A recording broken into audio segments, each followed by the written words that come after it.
I don't know who first coined the term, but when it comes to survival, cheat. Whether you're fighting for your life against a would-be assassin or out in the middle of nowhere with really no chance to survive, you're gonna cheat. You're gonna grab a weapon and maybe dispatch the attacker, or you're gonna use a Bic lighter instead of rubbing two sticks together. Cheat. Whatever your options are, make your life a little bit easier. And of course, it doesn't just come down to survival, but it comes down to all things like communication. Now, oddly enough, I got this crazy little comment over on one of my more recent videos. It said satellite to cell, so I guess we're all selling satellites. But no, really, I know they meant cell phone connection. Satellite to cell phone, right? Like the iPhones right now will do a cellular connection where you can actually send messages. And by the time you're watching this video, they may do more than that. Voice, internet, who knows? But I've tested this, and it works really well. But the comment says satellite to cell is pretty much making this obsolete, implying amateur radio. And that's, of course, that was what the video was that I was talking about. And so I guess the question is that true? And, well, I don't really think so. But, of course, the answer for all of this is, cheat. When it comes to cell phones, you've probably got one in your pocket. And if you have the extra layer of capability to do a satellite connection, well, then you should do that. In my own pack when I go hiking, I carry a Garmin InReach, the Mini 2 right there. We'll talk about costs associated with a lot of this stuff in a second because that's an appreciable thing. And then right next to it are some of the most expensive amateur radio handhelds I own. So I cheat by having layers of communication. We've talked about this in other videos, calling it a PACE plan, a primary, alternate, contingent, and emergency mode of communications. And so I may have a cell phone as my primary, and then I'll have an alternate, maybe it's my handheld, and then I'll have a mobile radio in my truck, that's a contingent, and an emergency, maybe that goes back to my Garmin InReach. I have a layered approach. I cheat when it comes to communication, which also works as a survival tool as well. You maybe haven't thought about that, so there you go. There's a fun little diatribe you can go in and looking up what a PACE plan is for communication. And so a couple of things I think are important to keep in mind is the cost associated with a lot of this stuff, as well as just its functionality in itself. So for the iPhone 14, or since the iPhone 14, and now with iOS 18, you can go outside, and I've done this, I've tested it, hold your phone up, and you can send messages. You can also send your location, you can send an emergency SOS, and I was able to successfully demonstrate that, with my phone I can get a really good connection for doing simple things like messaging. And of course, my mind went to things like Starlink. Starlink is relatively inexpensive these days. The whole kit to get started with it looks like it's on sale for $149, and then for their roaming plan, which allows you to kind of cancel at any time month to month, you get about $50 a month.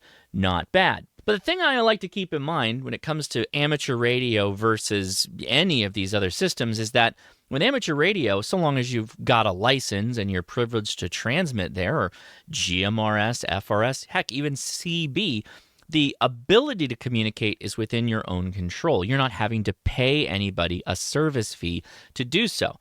And so some of you might say, well, what's the big deal? SpaceX isn't going anywhere. They're $50 a month, and my iPhone just, does that as it functions. And yeah, the iPhone is going to charge you a little bit if you were to use that for a text message if you were way out in the middle of nowhere. But you don't own that service. Somebody else owns that service. They own the assets that make that service possible. And if you think it's just a bunch of satellites, which, by the way, the ability to just be able to communicate to a satellite via your phone, asking someone who works on satellites as a profession, this is just an amazing time to be alive. So, of course, I support this kind of stuff too. But I also know that its access is relatively finite based off of just standard communication type stuff. In an emergency, all those little ground stations you need to be able to route your communication if you needed to go bent pipe, or weather effects, or heck, just, I don't know, they decide to turn the service off. Well, how could that be? Well, case in point, Apple and SpaceX reportedly clashing over satellite texting features, and this just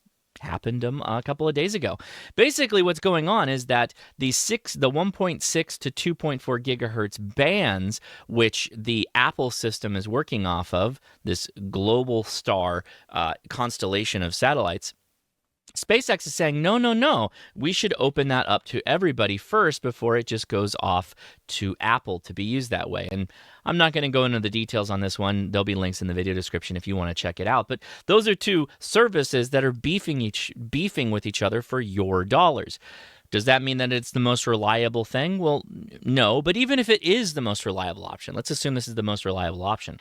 In an emergency situation, you only need that one most reliable situation to go down, which we know happens. Think of Asheville, North Carolina. We love to bring that up when we're talking about emergency communication, particularly hams and GMRS users and the like, because we had the ability to communicate when very few other people didn't, aside from Starlink, which I gave them a nod for having the capability to do so. But this at the same time is not necessarily a, roving capable device. You generally have to set it out. You got to align it to where it needs to be, and then you can get on the air. But also that data communication is not necessarily the type that would be just pick up your radio, push the PTT button, and then start communicating with whomever you wanted to talk to.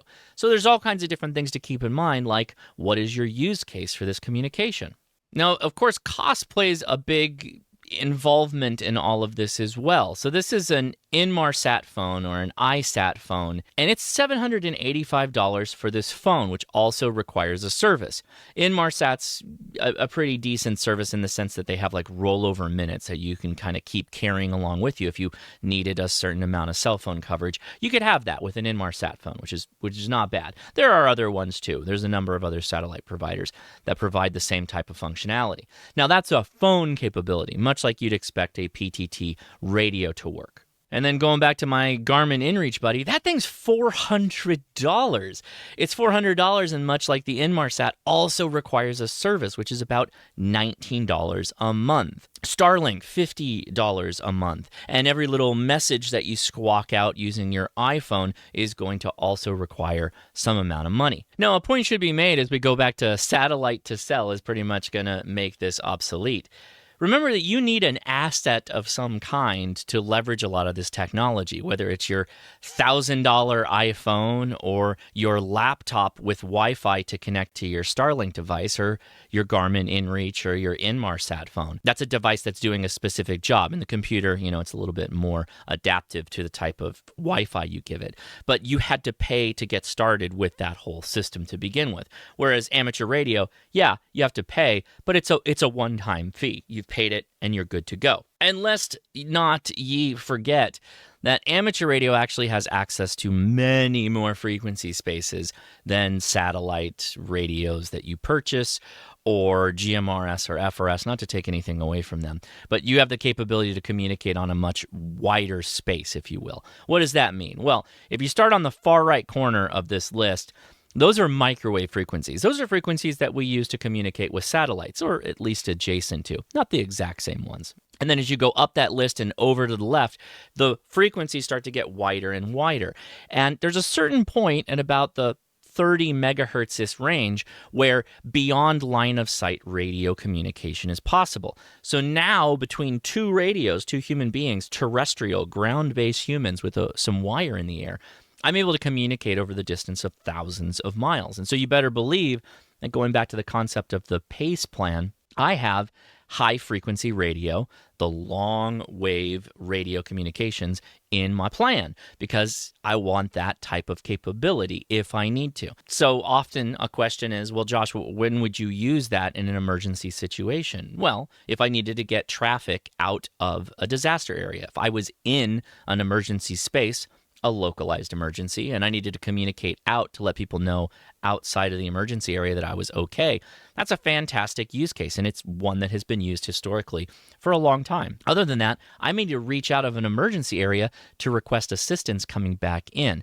Now, maybe not me, but other emergency service providers might use HF radio to do that.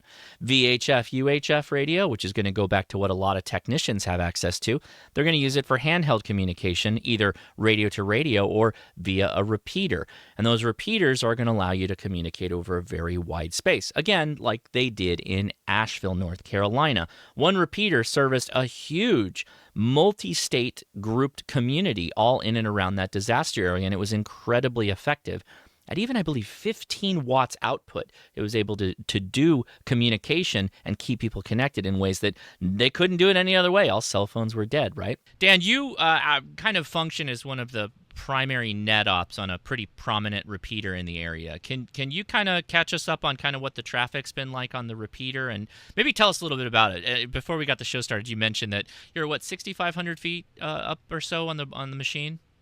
Yeah, the repeater sits at, I believe, 6680, something like that, somewhere right around there.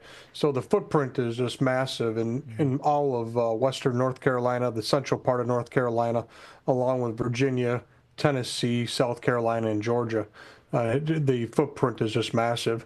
So starting the Saturday of this storm, the day after, I just threw my call sign out and asking if anybody needed anything. And it's I never called myself net control. It wasn't anything that I thought would ever turn into what it turned into. People just started calling, asking, "Hey, can you call my loved one for me? Here's the phone number. Call, text, whatever." Yeah. And it got to the point it was overwhelming that I had Don NG4D, Jim N4SZF, and others came in and assisted making those phone calls and text messages to family. So don't get tricked into the Highlander type world of communication, or any really emergency preparedness item in that one must rule them all. There's lots of options, and they fit different use cases. Your use cases will vary depending on what your posture is for the threats that you're willing to accept or not accept. Make sure that you buy radios or have a form of communication at hand for whatever you think you need. It could be just communicating during the day, driving to work. Maybe I talk to my buddies on the repeater, or I need to be able to communicate with my wife. And in some cases, those Garmin InReaches work really great for that, because I can send a text message at least saying I'm going to where I'm going, or I've already gotten there, or I can just send a text message and let her know exactly where I'm at. Incredibly valuable. And for people that live on the fringes of where the cell phone systems and services can't get, these are good options. If you found this video helpful, well, go check out hamtactical.coffee. It's our Coffee of the Month program where you can get a different coffee sent to you every month. And if you don't want to do that, you can just buy it by the bag. And we have cute little stickers that come with every one of them. They're ham radio based, and they come from our podcast, The Ham Radio Crash Course, which I'll have linked to in the video description. I hope you enjoyed this video and gave you some food for thought. Maybe tell me in the comments below, what is a part of your PACE plan? What communication options do you have beyond just your cell phone, which I think is most of us our primary mode of communication? I'm Josh, KI6NAZ. Thanks so much for watching. 73.